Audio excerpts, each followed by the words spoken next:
Oke, sobat pemenang, hidup ini adalah perjuangan. Hidup ini seperti pertandingan.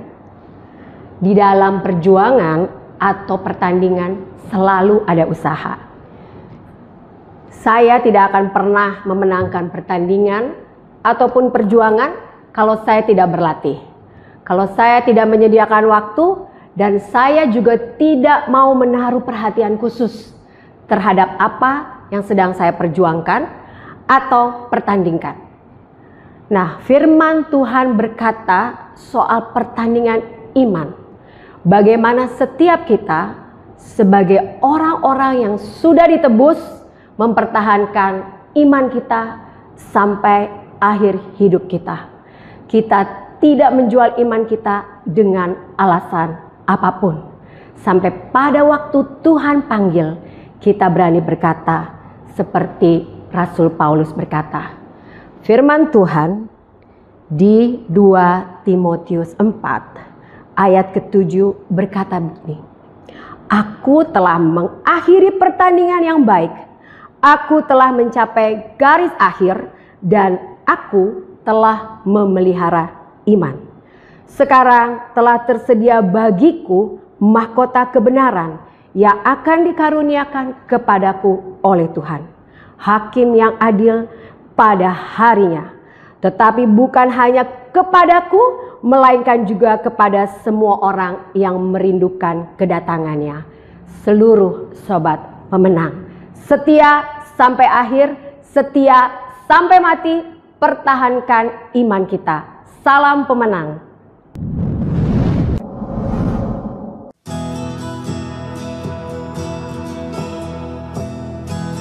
Shalom sobat pemenang. Di depan saya ini ada berbagai cairan. Nah, saya tergerak untuk memvisualisasikan firman Tuhan dari Mazmur 4 ayat 23. Yaitu, jagalah hatimu dengan segala kewaspadaan, karena dari situlah terpancar kehidupan. Tentunya banyak hal yang salah yang sering kali kita lakukan. Kita suka meminta Tuhan yang menjaga hati kita. Padahal Tuhan tidak pernah memberikan kita hati yang jahat, hati yang rusak dari awalnya. Dan kalau Tuhan yang menjaga, kira-kira ada nggak yang bisa membobol hati kita sehingga hati kita keluar hal-hal yang jahat? Tentunya nggak ada. Nah, anggap saja ini hati kita yang belum terkena hal-hal yang jahat dari dunia ini.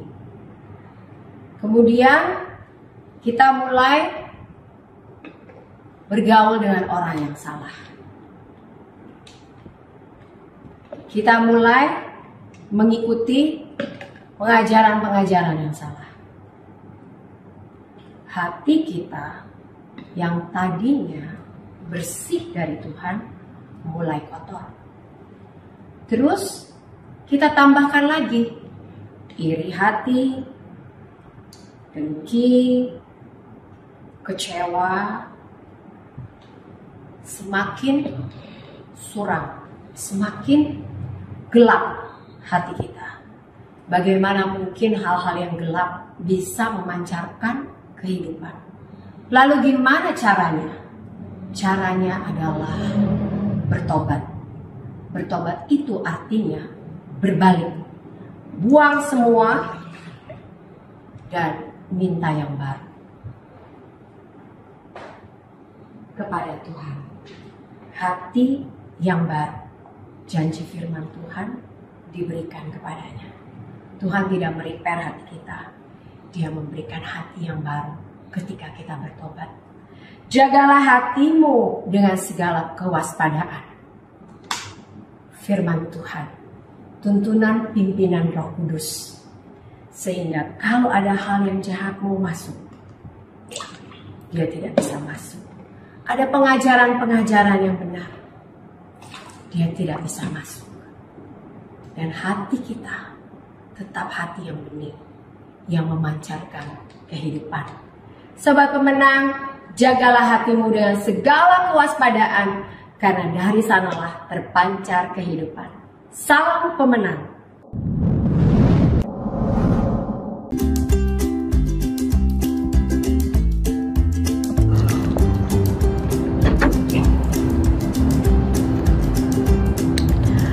Sobat pemenang, saat ini saya sedang berada di kebun saya. Nah, di sebelah sini ada pohon jeruk saya. Sangat menarik ya, banyak buahnya.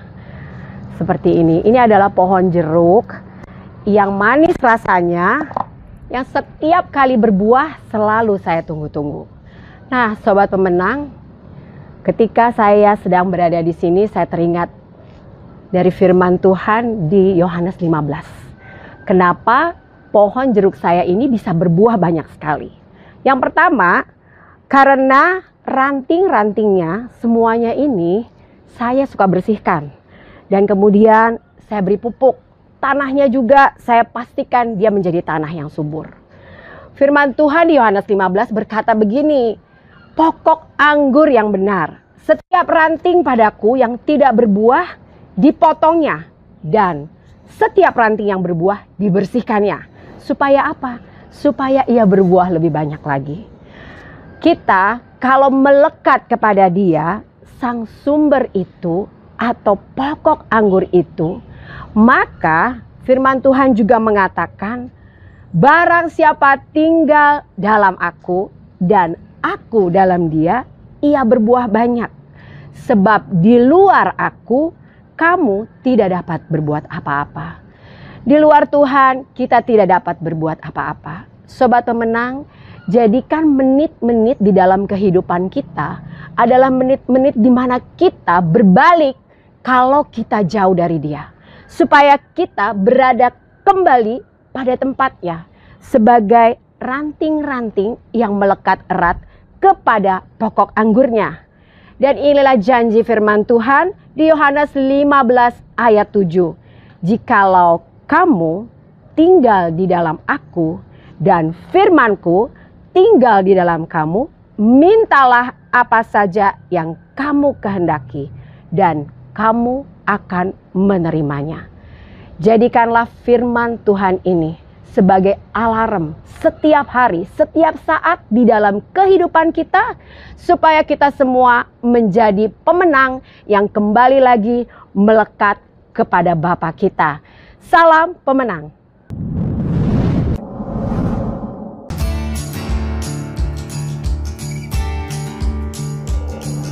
Hari Minggu jam 8. Baik Bu, sampai ketemu ya Bu hari Minggu jam 8. Halo sobat pemenang, tidak punya waktu, kekurangan waktu. Itu sering kali kita dengar setiap kali kalau kita menanyakan orang-orang yang tidak kita ketemui di ibadah hari Minggu. Nah, saya jadi berpikir, kalau untuk ibadah hari Minggu saja tidak sempat, apalagi hari-hari yang lain, dari Senin sampai hari Sabtu. Kita sering bilang gak punya waktu, kekurangan waktu, karena kita pakai untuk pergi bertemu teman, untuk bekerja, untuk bisnis, maupun untuk main game. Sobat pemenang, firman Tuhan di Mazmur 1 ayat 2 berkata begini, tetapi yang kesukaannya ialah Taurat Tuhan, dan yang merenungkan Taurat itu siang dan malam, ia seperti pohon yang ditanam di tepi aliran air, yang menghasilkan buahnya pada musimnya, dan yang tidak layu daunnya, apa saja yang dibuatnya berhasil. Saya ingin seluruh sobat pemenang untuk mengingat kembali bahwa kebenaran firman Tuhan ini sesungguhnya adalah kebenaran yang tidak dapat terbantahkan. Gak perlu minta-minta, gak perlu ngemis-ngemis sama Tuhan, melekat saja, dan kesukaannya adalah merenungkan firman Tuhan siang dan malam. Maka hidup kita akan berhasil, dan saya rindu tidak ada lagi yang berkata tidak punya waktu, kekurangan waktu untuk datang beribadah setiap hari Minggu maupun untuk membaca firman Tuhan setiap harinya. Salam pemenang.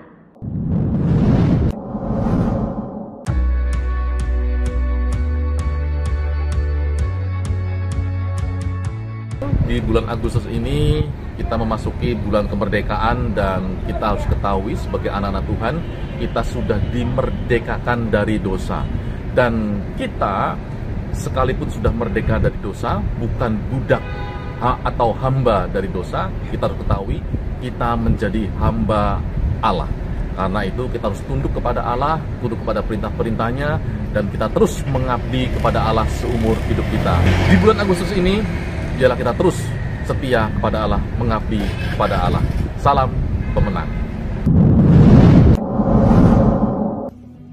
Sobat pemenang, di depan saya ada banyak bendera yang sedang dijual. Karena kita memperingati kemerdekaan dari penjajah 17 Agustus 1945. Demikian juga dengan diri kita dan hidup kita yang sudah dimerdekakan dari dosa oleh Tuhan Yesus, atas penebusan Tuhan Yesus kepada dosa-dosa kita, kepada hidup kita. Apa yang sudah dilakukan Tuhan Yesus, pengorbanannya di atas kayu salib, biarlah kita menghargainya. Sama seperti bangsa Indonesia yang setiap tahun memperingati kemerdekaan Republik Indonesia karena ingat betapa sulitnya mencapai kemerdekaan. Demikian juga dengan kita. Kita yang sudah diselamatkan, kita harus selalu ingat akan kasih Tuhan. Biarlah terus kita setia mengikut Tuhan Yesus sampai selama-lamanya. Salam pemenang.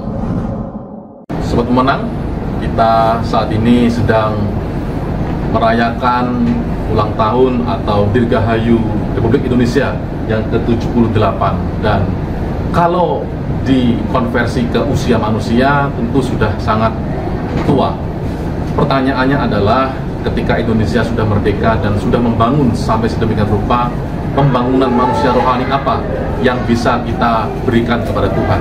Seharusnya kita bisa menjadi orang-orang yang bijaksana, orang-orang yang memiliki kualitas rohani yang semakin meningkat.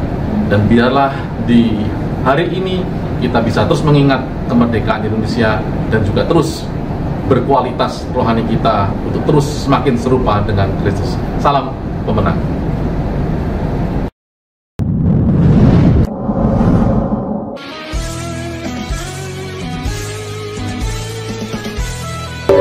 Sobat pemenang, saat ini saya sedang berada di Taman Mini Indonesia Indah, dan ini adalah anjungan dari DKI Jakarta.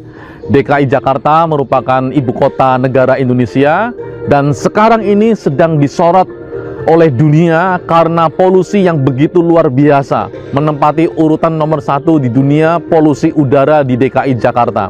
Kita tentu bisa menjadi orang-orang yang gampang sakit, imun kita mudah sakit, tetapi yang terpenting adalah rohani kita. Kita harus punya imun yang kuat supaya kita terus bisa menjalani kehidupan di dunia ini. Karena itu apapun yang terjadi, jangan pernah polusi dunia ini masuk ke dalam rohani kita. Kita terus mengikut Tuhan, setia sampai selamanya. Salam pemenang dari Taman Mini Indonesia Indah.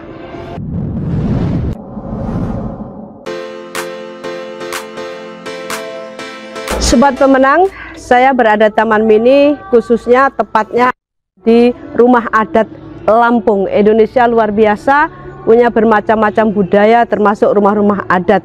Nah, berbicara rumah adat, kita orang Kristen juga punya rumah adat yang Bapak sediakan, yaitu rumah adat yang dibuat oleh Bapak, yang disediakan karena Yesus pergi ke sana itu menyediakan rumah bagi kita. Anehnya kalau kita tidak tertarik dengan rumah yang dibuat Bapak, itu akan menjadi aneh. Dan orang yang tidak fokus kepada rumah yang Bapak sediakan, pasti hidupnya di dunia ini akan berputar-putar untuk mencari sesuatu yang sifatnya benda dan materi. Karena itu yuk kita fokus kepada rumah adat yang Bapak sediakan di surga, yaitu di kekekalan. Salam pemenang.